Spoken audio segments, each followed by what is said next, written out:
Alliance Vita est engagée de toutes ses forces et de tout son cœur dans le débat extrêmement périlleux autour de la fin de vie qui vient d'avoir lieu à l'Assemblée nationale et qui devra avoir un premier épilogue par un vote solennel le 17 mars. Et c'est important de vous faire un peu la synthèse de situation après deux demi-nuits de débat à l'Assemblée nationale. D'abord,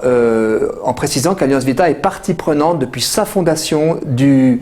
collectif, du mouvement unitaire Soulager mais pas tuer, qui à 6 reprises déjà s'est exprimé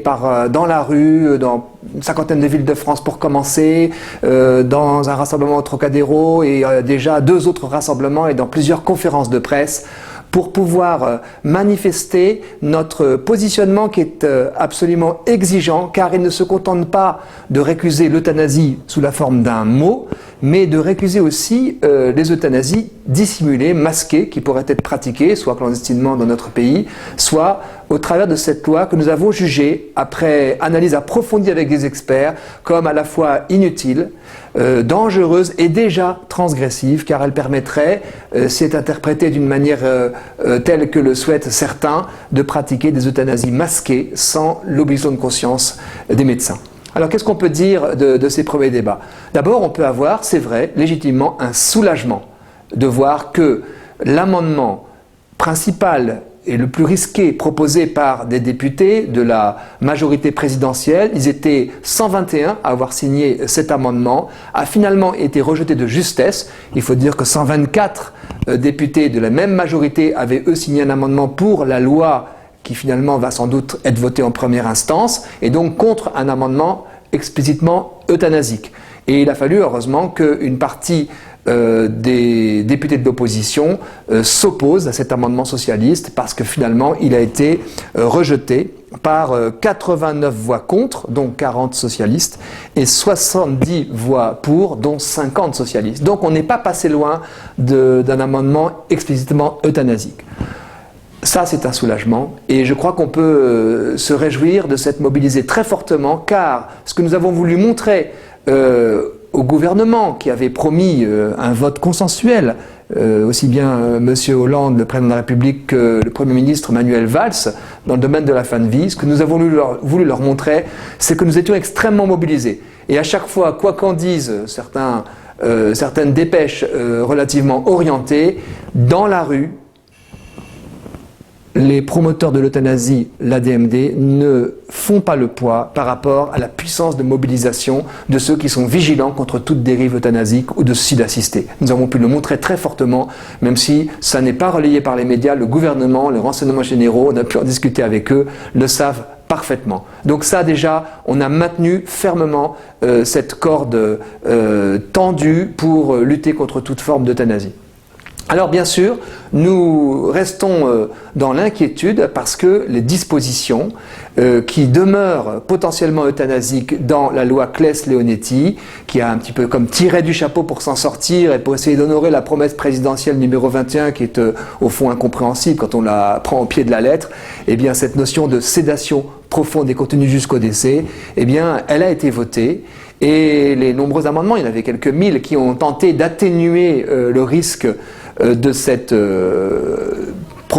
proposition de loi ont été, dans l'ensemble, tous rejetés par ceux qui essayaient de maintenir cet équilibre. Alors, il va falloir continuer à s'engager, à se battre en fonction du vote solennel qui aura lieu mardi prochain, puisque la loi va passer au Sénat. Alors, c'est important de signaler que nous avons sans doute, avec Alliance Vita et au sein de Soulager mais pas tuer, nous avons été les premiers à dénoncer les dangers de cette loi. Mais ce qui s'est passé dans les quelques jours précédant le débat, c'est que les langues se sont déliées. Alors, j'en veux pour preuve, par exemple, la une du journal Le Monde, daté du 10 mars, c'est-à-dire du jour du débat, du mardi, paru la veille le lundi, et qui donne la parole aux représentants de 3 grandes religions. Il y a 3 représentants chrétiens, et puis le grand rabbin Korskia et Mohamed Moussaoui, l'ancien président du comité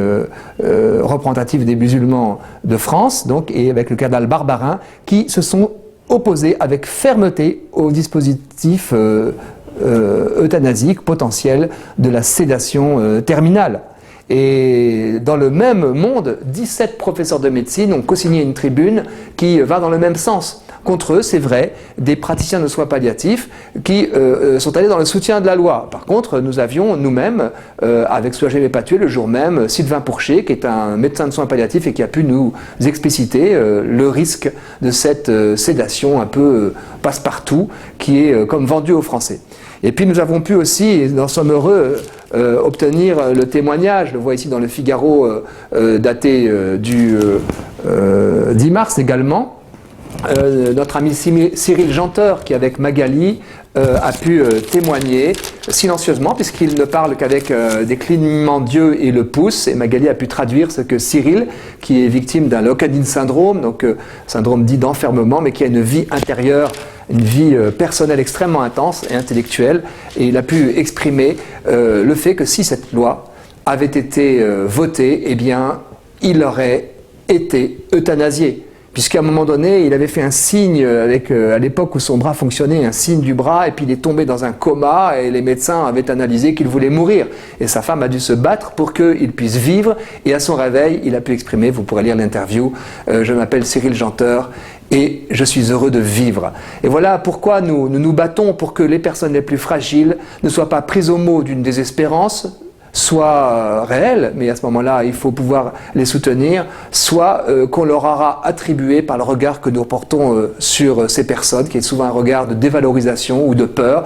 Et là, c'est le parrain de Soulager mais pas tuer,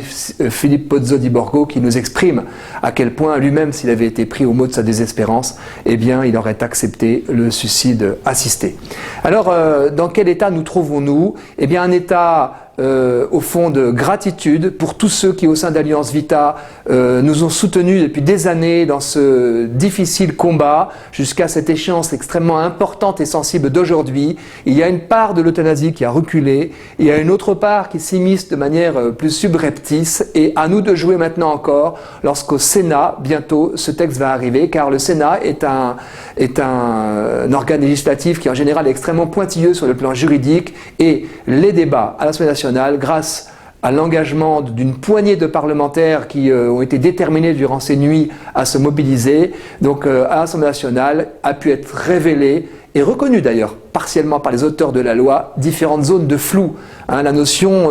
de maintien artificiel de la vie. Qu'est-ce que ça veut dire précisément? Et ça sera décrypté. La notion de court terme que Jean Leonetti a essayé de préciser en rassurant ceux qui craignaient que derrière cette notion on puisse passer à l'acte pour des personnes qui n'étaient pas du tout en fin de vie, même si ce n'est pas pour autant plus légitime d'euthanasier des personnes en fin de vie, parce que justement c'est important d'être respecté jusqu'au terme naturel de sa vie. Et puis également une troisième notion,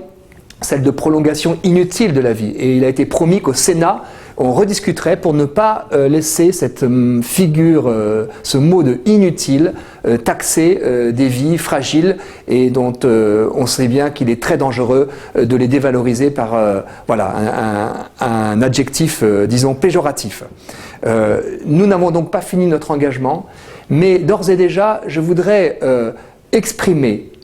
le fait que, contrairement à ceux qui ont cru devoir soutenir les yeux fermés la proposition de loi de l'exécutif, co-signée par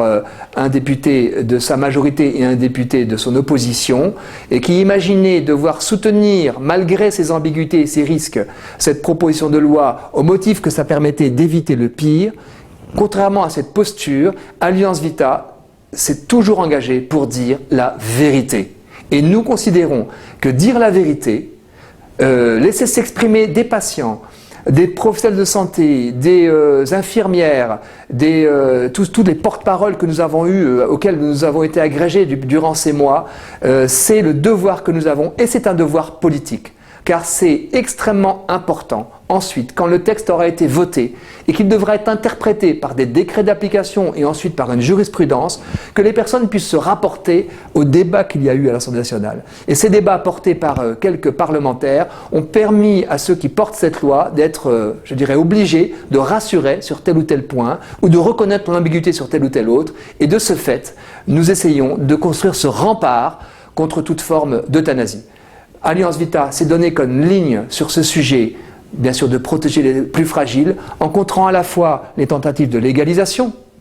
mais aussi les mentalités et les pratiques d'euthanasie, sans s'arrêter aux mots, mais donc en contestant les mots MAUX que représente le fait de provoquer la mort délibérément. Et vous le savez, j'en aurais terminé, mais pour ceux qui n'ont pas forcément tout suivi depuis le début, que l'enjeu majeur, c'est qu'il n'y ait pas un protocole euthanasique dissimulé, masqué, ne donnant donc pas droit à l'objection de conscience des médecins ou des soignants, par des sédations décidées